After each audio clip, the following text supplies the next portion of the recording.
بصورة قاف في القرآن. خالق کا پیغام، انسان کے نام، پرانی مضامین کا خلاصہ، روزانہ ایک پارہ، محترم پروفیسر ڈاکٹر محمد الیاس فیصل کے ساتھ۔ بسم اللہ الرحمن الرحیم۔ آج ہماری گفتگو کا عنوان ہے کہ اعوذ باللہ من الشیطان الرجیم کہاں کہاں پڑھنا سنت ہے۔ اس کا معنی ہے میں اللہ کی پناہ میں آتا ہوں شیطان مردود کے حملے سے۔ جب انسان کسی چیز سے خوف اور خطرہ محسوس کرتا ہے تو کسی قوی ذات کی پناہ میں آ جاتا ہے۔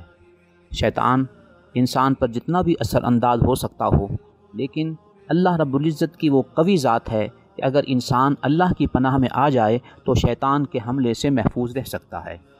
تو یہ جملہ پڑھنے کا مقصد اللہ کی پناہ میں آنا اور شیطان کے حملے سے محفوظ رہنا ہے۔ پہلا مقام سورہ نحل کی آیت نمبر 98 میں ارشاد ربانی ہے فَإِذَا قَرَأْتَ الْقُرْآنَ فَاسْتَعِذْ بِاللَّهِ مِنَ الشَّيْطَانِ الرَّجِيمِ۔ جب تم قرآن کریم پڑھنے لگو تو شیطان کے حملے سے اللہ کی پناہ میں آ جاؤ۔ مصنف عبدالرزاق کی حدیث نمبر 2599 میں ہے کہ حضور صلی اللہ علیہ وسلم تلاوت کلام پاک کے آغاز میں اعوذ باللہ من الشیطان الرجیم پڑھا کرتے تھے۔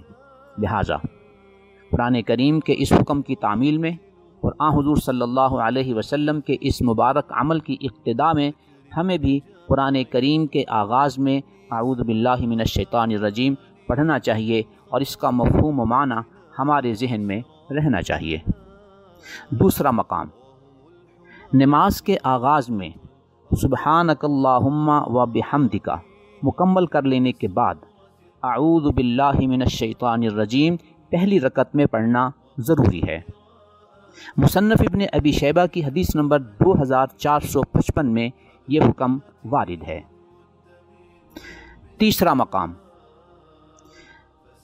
ایک دفعہ حضور صلی اللہ علیہ وسلم سفر کی حالت میں تھے کہ کچھ صحابہ کرام حاضر خدمت ہوئے اور حضور صلی اللہ علیہ وسلم کی خدمت میں عرض کیا یا رسول اللہ صلی اللہ علیہ وسلم آج رات ہم نماز فجر پڑھنا بھول گئے، اب کیا کریں؟ آپ صلی اللہ علیہ وسلم نے ارشاد فرمایا تم نماز پڑھنا بھولے نہیں بلکہ شیطان کے اثرات جو ہیں وہ تم پر غالب آ گئے اور تم نماز نہ پڑھ سکے کہ سورج نکل آیا۔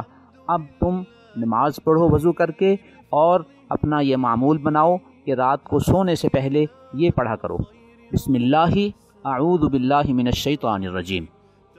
گویا اس حدیث کے مطابق اعوذ باللہ من الشیطان الرجیم سے پہلے بسم اللہ کا جملہ بڑھانا چاہیے۔ یہ روایت معجم طبرانی کی حدیث نمبر 1722 میں وارد ہے۔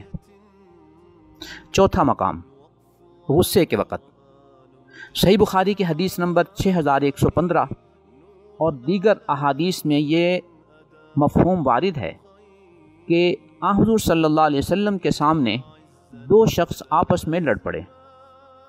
ایک شخص کو اتنا غصہ آیا کہ اس کی رگیں پھول گئیں اور وہ آپے سے باہر ہو گیا۔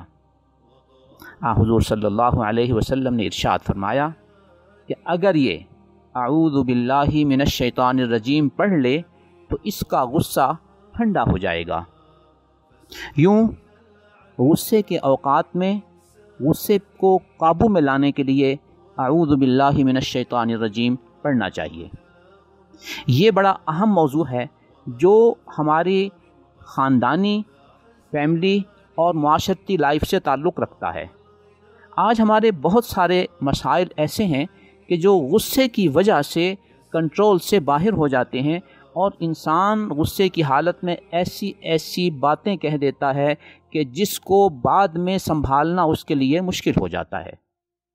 وہ بہن بھائی کے معاملات ہوں، وہ خاوند بیوی کی آپس کی گفتگو ہو یا خاندان کے دیگر رشتہ داروں کے ساتھ گفتگو ہو، غصے کی حالت میں شیطانی اثرات انسان پر غالب ہوتے ہیں، لہٰذا اپنے غصے کو کنٹرول رکھنا چاہیے اور ایسی حالت میں اعوذ باللہ من الشیطان الرجیم پڑھنا چاہیے۔ ایک حدیث شریف میں وارد ہے کہ شیطان عام حالات میں تو انسان پر اثر انداز ہوتا ہے اور اس کو برائی کی طرف مائل کرتا ہے یا اس سے غلط کام کہلوا لیتا ہے یا کروا لیتا ہے، لیکن دو حالتیں ایسی ہیں جس میں وہ انسان کو زیادہ آسانی سے قابو کر لیتا ہے، ایک غصے کی حالت اور دوسرا شہوت کی حالت۔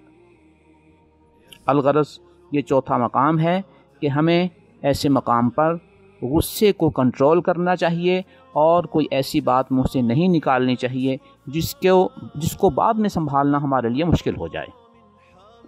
پانچواں مقام مصنف عبد الرزاق کی حدیث نمبر 2140 میں ہے کہ رات کے وقت اگر گدھوں کے بولنے کی آواز آئے تو بھی اعوذ باللہ من الشیطان الرجیم پڑھنا چاہیے۔